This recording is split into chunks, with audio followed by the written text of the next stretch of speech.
Bien, regresamos a 21 Noticias.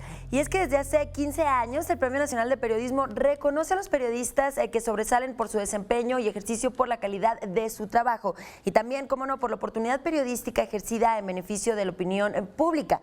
Y este año, de los 8 galardonados, 5, mire, orgullosamente son mujeres. Y esta mañana me complace saludar a una de ellas. Ella es Ana Emilia Felker, quien es ganadora del Premio Nacional de Periodismo por su crónica El último viaje, Luis y Juan Villoro. Bienvenida Ana, ¿cómo estás? Bien, muchas gracias por invitarme. ¿Qué te parece si empezamos a platicar? Felicidades por este premio nacional. ¿Y qué te parece si empezamos a platicar por tu interés en este movimiento, el movimiento zapatista? ¿Cómo es que surge todo este gusto y sobre todo por escribir?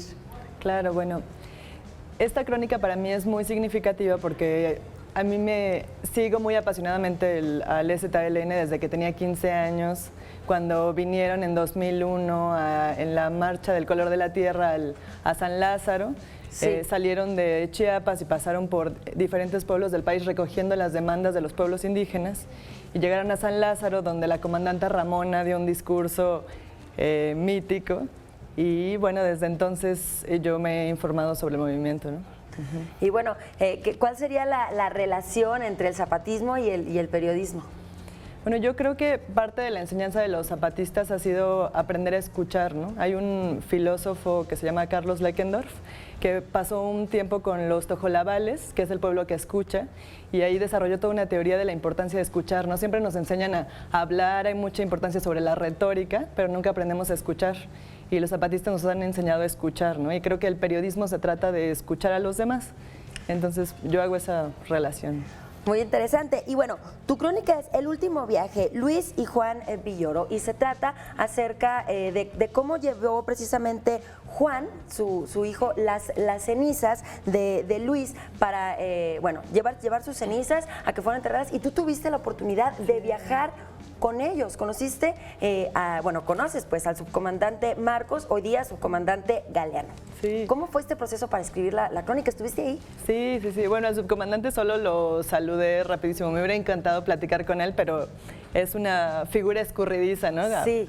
Nunca sabes si va a aparecer o no y es parte de la magia, ¿no? Pero sí, tuve la oportunidad, gracias a Juan Villoro y a su familia, que me dejaron acompañarlos a Chiapas, en un momento muy, muy sensible, que era justamente dejar las cenizas de Luis Villoro, que fue un filósofo muy importante en nuestro país, que justamente habló y escribió sobre el indigenismo en México, fue un consejero de los zapatistas, uno de los ideólogos y de los que crearon la idea de la escuelita zapatista.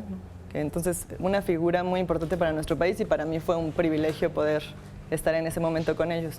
¿Y conociste a la familia? ¿Ibas tomando notas o dijiste, vivo la experiencia, posteriormente me pongo a escribir? Pues realmente iba tomando nota de todo porque habían muchos detalles que no quería que se me escaparan, entonces llené un cuaderno entero de notas, ¿no? De lo que iban diciendo, las imágenes, el paisaje, también hay mucha pobreza en Chiapas, ¿no? Y como buscar detalles que reflejaran esta situación que viven los zapatistas y las poblaciones indígenas en el sureste del país. Definitivamente, y es que la situación continúa y parece ser que continuará. Y en este caso de todo este movimiento zapatista, como bien lo comentas, este cambio del subcomandante Marcos a subcomandante Galeano, ¿crees que sea positivo? ¿Cómo lo recibe la gente? Que incluso muchas personas no sabemos de esto. Claro. Bueno, en la crónica es un elemento de color como el subcomandante Marcos se cambió el nombre a Galeano, pero me parece importante recalcar que él se cambió el nombre a partir del asesinato de un profesor de la escuelita. Sí.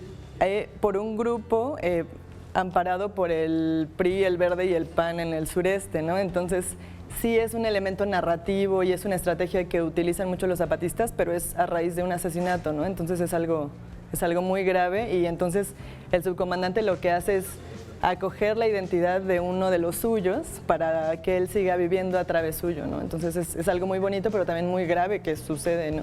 Definitivamente.